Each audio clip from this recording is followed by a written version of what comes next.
Alright, good morning, everyone. Good morning. Late morning, but morning and still. Yeah, it counts. 20 minutes till it's not morning. How are you doing? I'm okay. I'm fine. How about you?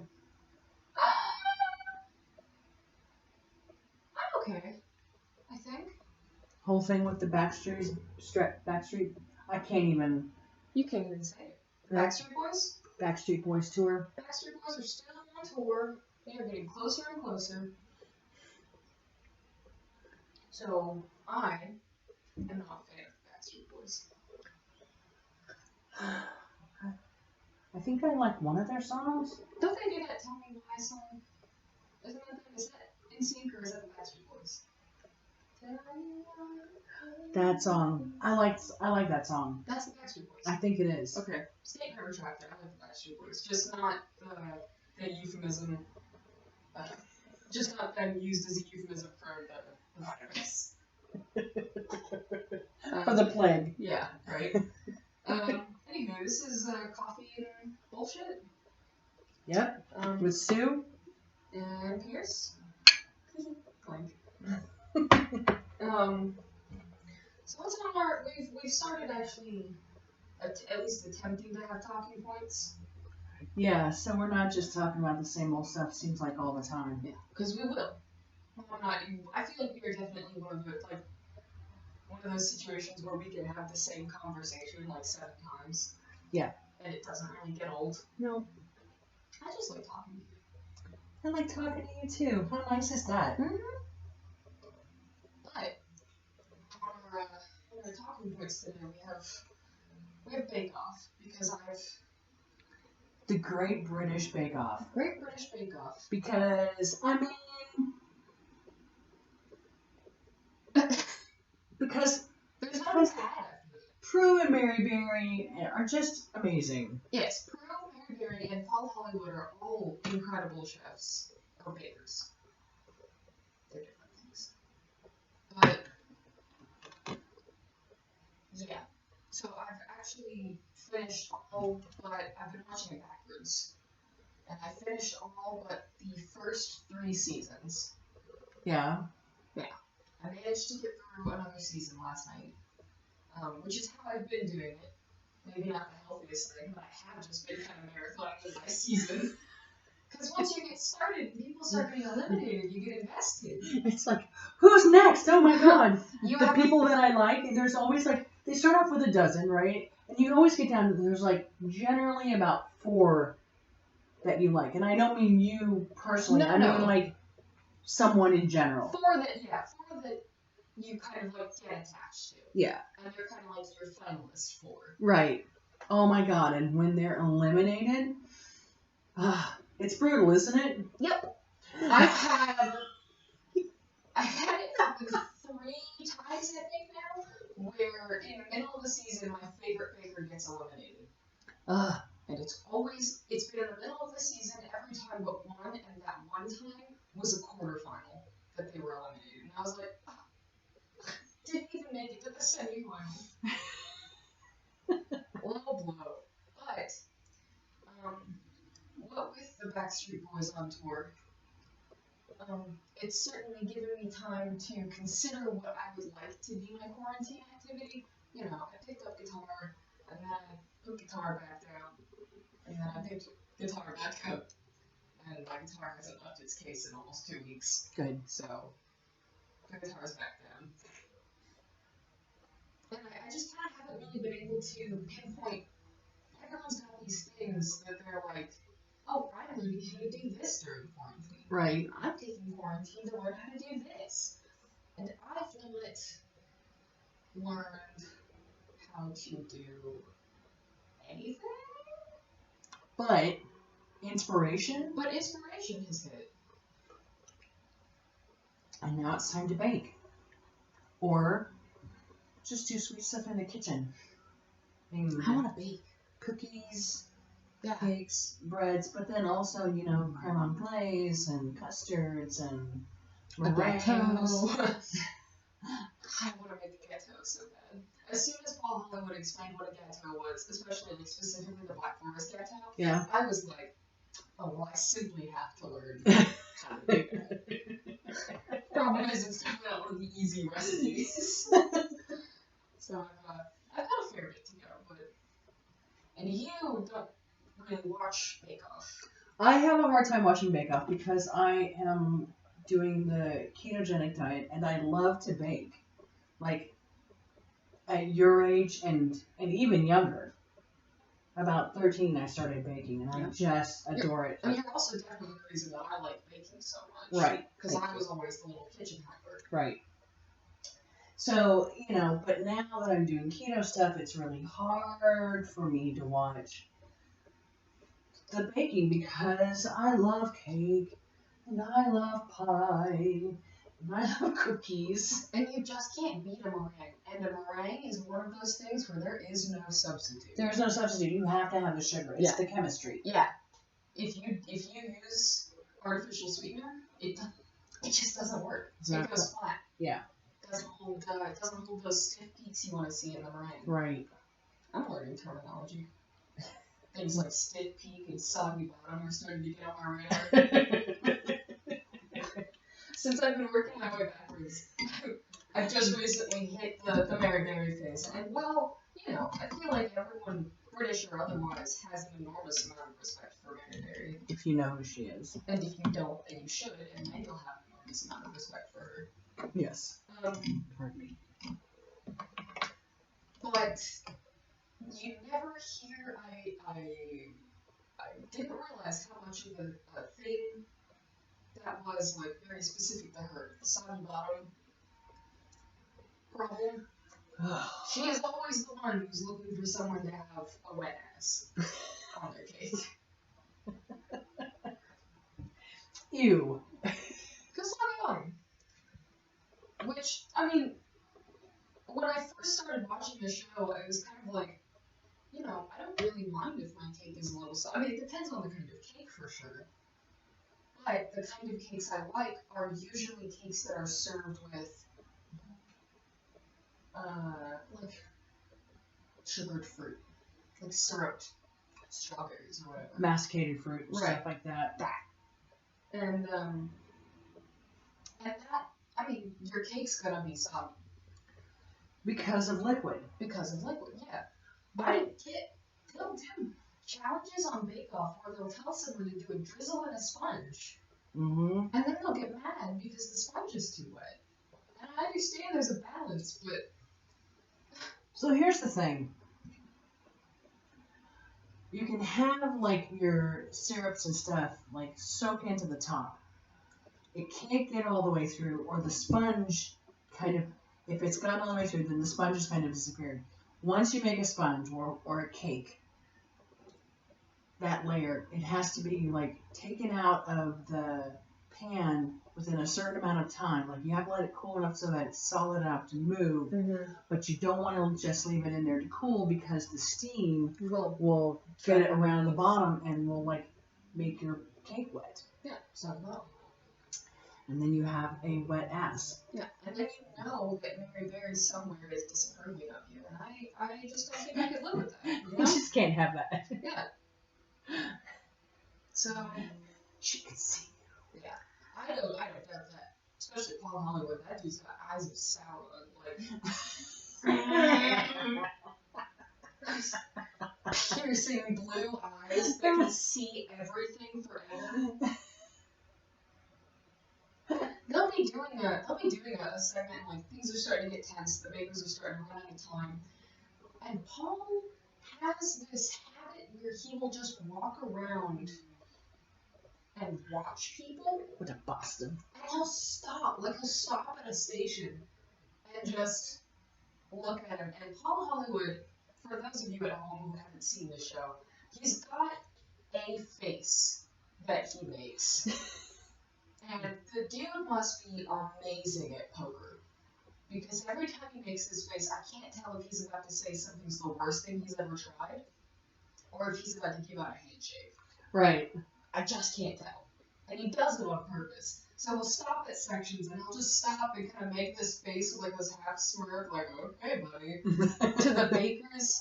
The bakers are, like, looking over at Paul and being like, can Get the fuck away from me while I'm trying to bake. Just bugger off while I'm doing this. Right. But it is a good show. And that kind of leads into just the British television. The whole generality of British TV. We grew up a very British television-oriented family, I think. Because it's fun. Because they have different restrictions on things that they put in their shows. Yeah. Well, and I think, like, with, you know, Masterpiece Mystery being on what channel? Public television? Public television. Yeah, like, it was just the thing that you grew up, like, you were watching Inspector Morse when the oldest sibling was young. Right. Right? I don't know if it was before that, but... I was watching Morse, I was watching Poirot, I was watching all the old Marples with, I can't remember what her name is, but she was lovely as Miss Marple, just so sweet. Yeah. And super unassuming. I Like, love Geraldine McEwen. Yeah. Right? No shade on Miss McEwen. She's my favorite. She's lovely, but there was a lady before her, who was just divine and so unassuming and so, like you would not look at her and think, oh, this old lady is playing detective. Right, because Geraldine McEwen, when she played Miss Marple, she was always kind of like sly and snarky looking. Yeah, which was great in its own way. Yes. Just, she didn't necessarily look like one of the old dames. Yeah, one of the old biddies from an old English town who would like, oh wow, did you hear about blah blah blah? Yeah, and I think that is kind of what Miss Marple was at her core. Right. I think it's so funny to look at the British television that you've grown up watching versus the British television that I watch now. Sorry. And Jeremy Brett and Sherlock Holmes. Oh. Well, yes. Yeah. For anyone who likes BBC Sherlock, if you want to see why that show is so good, I would highly recommend finding Jeremy Brett's Sherlock Holmes series. Because it's what Sherlock was based off. Yeah, totally looks like a drug addict. Yeah, he looks He's like great. a drug addict. He's the same kind of character. It's the same set Yeah. for 221B. It is. Which I love. Me too. I don't know, it's just, man, Jeremy Brett was king. Jeremy Brett was king. I won't fool myself. Poirot said Liver was king, but Jeremy Brett's my king. And that's what I call a learning reference. Poirot did say that. I think that Jeremy Brett was great. And when we started watching Sherlock, and he was in the old set, his apartment is the old set, and I was just like, you see what 221B. the fuck? Yep. Holy shnikey. All my memories. That's one of my favorite moments with you, actually, I think, is watching the first season of Sherlock. Because we marathoned it. Yeah. And I remember when the first season finale happened, which, spoiler alert, although if it's a spoiler alert, you're uncultured. And click away. And go watch it. But True. at the end of the first... It's on Netflix. Yeah, it's on Netflix. Please go watch it. It's a great show. At least for the first 3 seasons. But at the end of the first season, when you meet Moriarty, when you find out who he is, which, Andrew Scott, love of my life, and then it cuts off on that cliffhanger. I remember so distinctly, you got so mad that you raised your hand in the air to throw your phone across the room. You didn't throw the phone, but you were so angry that you sat up on the couch and went, "Are you fucking kidding me?" Like, so loud. A good cliffhanger is tough to beat. Really tough to beat. Especially considering how long it is between those seasons. And there was the Harry Potter book where Dumbledore dies. I threw it down the hall when I was finished reading it. It's a valid response. It's a very valid response to that book. It was down at the end of the hall in his bedroom. Yeah. I don't get that emotional about a lot of things, but boy, that got right up under my skin. Yeah. And a good cliffhanger, I think, should make you do that, you know? Right, and not to say that, like, I've never come across a cliffhanger or anything like that, or I don't like cliffhangers or something like that, but a good cliffhanger should, I think, elicit that type of response. Yeah. Especially if you have to wait for the next season or the next book. Yeah. Which at the time you did. Yes. When you were reading Harry Potter. Yep. Right. By the time I was And older, Sherlock. Well, yeah. That. But we both had to wait for Sherlock. Yeah, but I was still. Yes, what I was saying was that I didn't have to wait for the next Harry Potter books to come out. All right, you didn't. By the time I was old enough to read them. Now, for the record, I'm really not a huge Harry Potter fan. I think the universe is fine. I couldn't read past the third book. Right. And I didn't enjoy past the third movie. Which is a real crying shame. Because the movies at least could have been fun. Even if they weren't close to the book, they could have been fun. Right. But they weren't. Right. They were bad. Yeah, like Sorry. Like people who talk about the Lord of the Rings books and the Hobbit movies and stuff like that. The way the movies relate to the books, people, my friend Julie, would rage about the movies because she loved the books. Sure. The Lord of the Rings? Yeah, all of them. The Hobbit, the Lord of the Rings. She was like that kind of big, like super epic nerd fan. Mm-hmm. I get pretty heated about the Lord of the Rings movies and how inaccurate they are. That being said, though, Lord of the Rings is my favorite film series. And I really couldn't give two shits what anyone else thinks, but I thought the Hobbit movies were fucking fun. Oh yeah, I thought they were fun. They're well-made movies. Mm-hmm. I'm not the biggest fan of Martin Freeman, but he does a good job. Right. You know, the wrestling cast is fantastic. Right. And I sobbed like an infant at the end. And that, to me, is exactly what Lord of the Rings should do to me. Right. I should be angry a few times. There should be a love interest that doesn't work out. Right. Check. And then I should cry because my favorite character's died. Yeah. Check. Check, check, and check. It's perfect. Yeah, no, absolutely. And I had a hard time with the Lord of the Rings books. I read the first one. I listened to the second one. And then I was just like, I don't care enough about How much they're walking. No. It was a character. I'm gonna sound so Fake nerd. so fake nerd. The guy who had the ring. Frodo. Oh, yeah. I didn't really like him, and I didn't like, I didn't like the way he was portrayed. I don't like Gollum. He's just creepy enough, and no thank you. But, I know that he's important to the book.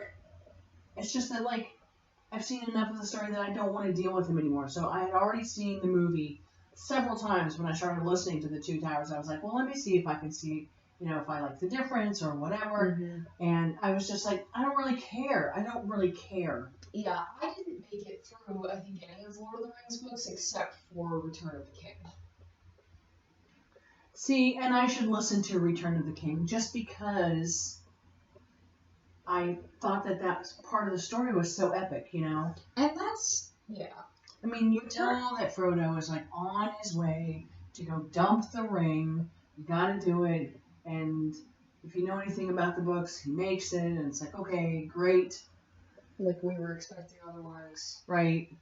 And Sam is still alive. And Gollum falls into the river of fire or whatever. So at least he's gone. So this is an interesting thing, though. Just about Frodo. Right. I was talking to Lee about this when I was visiting him from my brother Lee, and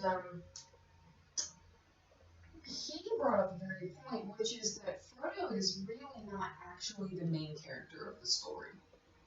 He may be the center Right. of the story.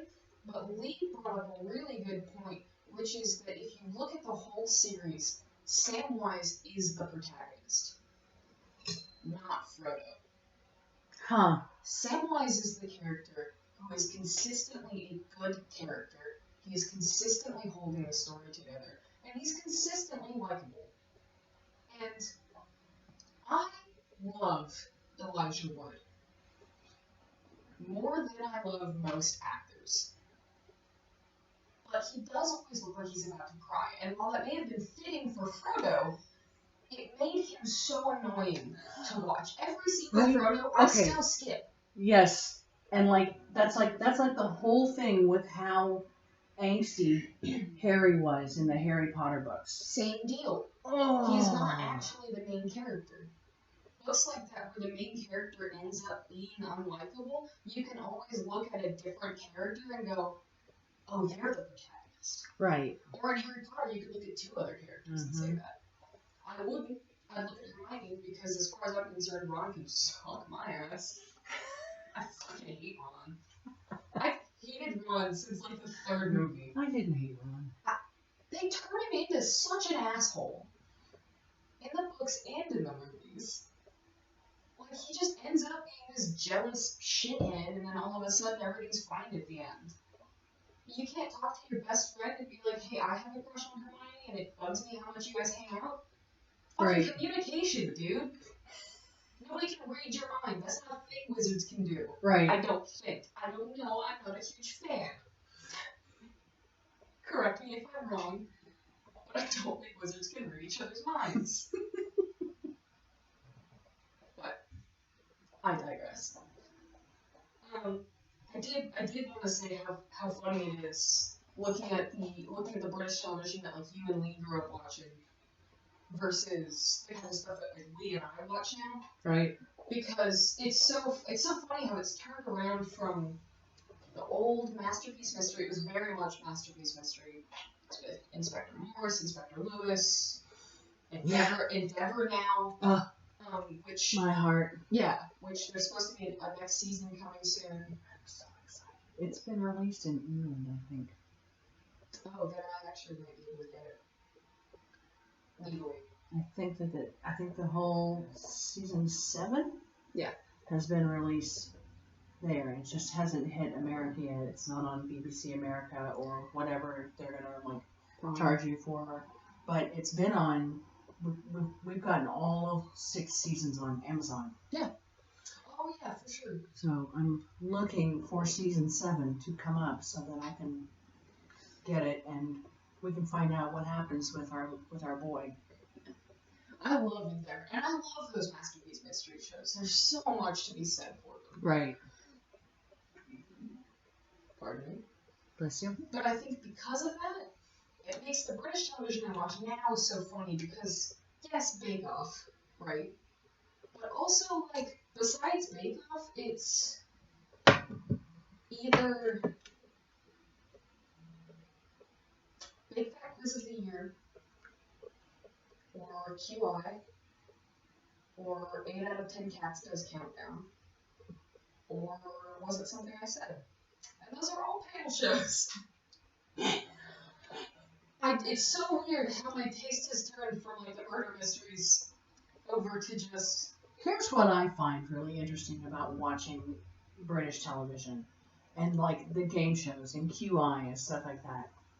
And, you know, Was It Something I Said or any of those that you mentioned, is how smart they all are. Yep.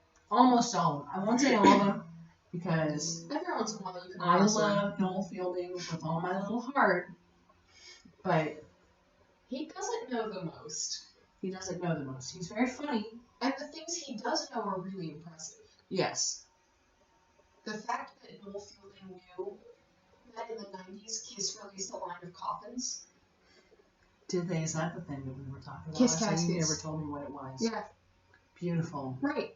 Which they look awesome, and I kind of wish they still made them. Because I don't even like Kiss, but goddamn, I'd fucking go for that. Yeah, it is. It's really smart, and it's like, every once in a while, one of the older comedians on a panel show will reference an old murder mystery. Like David Mitchell does it especially, where he's like, I think when they were talking about Dragon's Den, they had one of the guys from Dragon's Den on to ask the question on Big Fat Quiz. And it got to, Jimmy asked David a question, and the guy who's on Dragon's Den was like, oh, David doesn't like Dragon's Den. He said it before that he doesn't like the show. And David is like, well, I wasn't going to say anything. And I don't think it shouldn't be allowed. I just prefer Inspector Morse. And I was like, I can get behind that. I can super get behind that. I don't really like Dragon's Den, actually, so I can definitely get behind that. Well, there you go. But I just think it's so fun to watch the panel shows, and especially QI. Hearing the things that some of the people just know on QI. Right? Terrifying. Alan Davies. Very smart. Impresses me every time I watch it. Yeah, it's like every time I put on an episode, I forget that he's, like, technically, like, a certified genius. Right. As far as his IQ goes. Yeah. You'd never guess when he opens his mouth. Because he's such a ridiculous man. He's such a goofball. He's so funny. But... And that's not to say, I don't want to, this is a delicate thing, too, because kids my age, I say as a 22-year-old man, kids my age remember growing up with, like, Tumblr, when Tumblr was becoming a really big thing. Right. And the whole Anglophile scene was, huge, right. and also hugely problematic. Because that was when Sherlock was getting big, that was when Doctor Who was getting really popular. Back in, And they're both amazing shows. I love Doctor Who, and I won't pretend not to. I think I pretended that I had grown out of it for a while because everyone was talking about how cringy it was. Yeah. But, like, even the new one. Hey, guess what, guys? Matt Smith wasn't a bad Doctor Who. You just thought David Tennant was hotter. Like, newsflash, Matt Smith did a great job on that show. I'll defend it. But I remember growing up with, like, this kind of, like, almost like a fetishization of English culture, which was kind of what was happening on Tumblr. And, like, so for a while I was really iffy about calling myself an Anglophile, and I still won't, just because I think it's a weird fetishizing word. I can remember people calling me out on that too. Oh, you're sort of like an Anglophile. And I was just like, I mean, I like British television. I like British culture. Yeah. Yeah. But you can have a respect for a culture without fetishizing it. Right. And, I don't know. I think that I can go into, like, something much deeper. Sure. And we can hold off on this for, like, another coffee and bullshit. Oh, yeah, we can totally write down where we stopped and make this a two-parter. Or many-parters. Or, yeah, to be fair, yeah, that's true. So, anyway, we're about at the end of our time. 28 minutes? Okay. I hope you guys have enjoyed this. I haven't even finished my first cup of coffee. And you're chattering away like a magpie. Which is cute. Now, what else is new? I either don't talk for 4 hours or I don't shut up for an entire day. It's going to be one of those days. Up go the eyebrows. Alright. Okay. You guys have a good day. We'll see you next time. Next time. Bye. Bye.